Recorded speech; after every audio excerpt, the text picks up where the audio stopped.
चलिए सीधी तस्वीर हम आपको दिखाते हैं मेडिकल कॉलेज से, जहां पर बीजेपी का सदस्यता अभियान जारी है और यहां पर बीजेपी के प्रदेश अध्यक्ष वी डी शर्मा इस कार्यक्रम को संबोधित कर रहे हैं।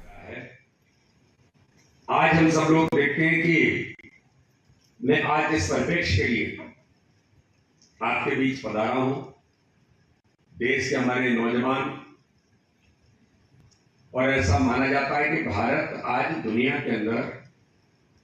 एक युवा देश है।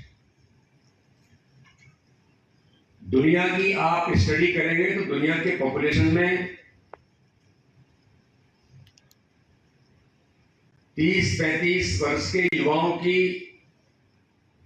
अगर हम संख्या लेने का प्रयास करते हैं तो भारत में लगभग दुनिया के सभी देशों से जो पॉपुलेशन है वो आज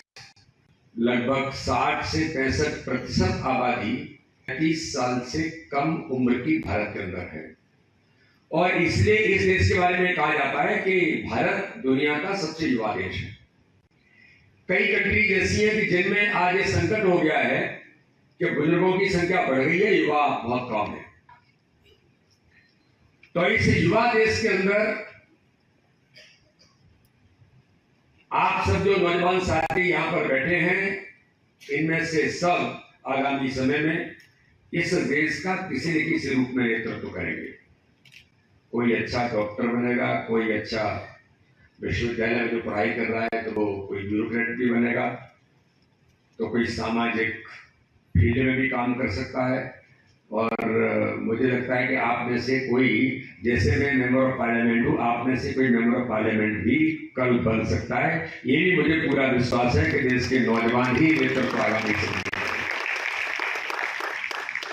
तो ये जो परिदृश्य है भारत का,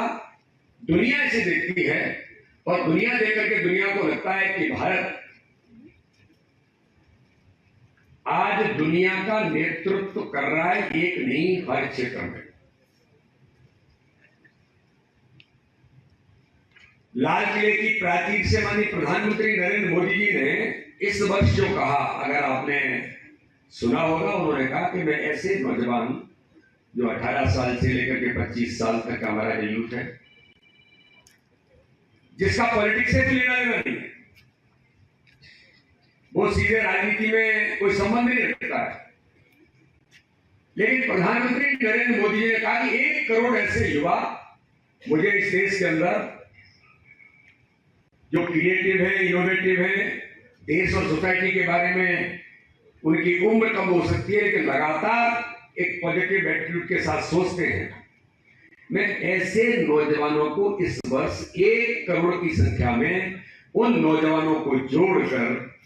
भारत के राजनीतिक परिदृश्य के साथ भी ऐसे लोग जनप्रतिनिधि बने जो देश का नेतृत्व करेंगे, ऐसे युवाओं को जोड़ने का संकल्प माननीय प्रधानमंत्री ने लिया है। तो मैं आज आपके बीच जो आया हूं, उसी परिप्रेक्ष्य में माननीय प्रधानमंत्री जी के संदेश के साथ अपने नौजवानों के साथ बातचीत करने के लिए आज मुझे आपके बीच अवसर मिला है। प्रधानमंत्री का विजन क्या है?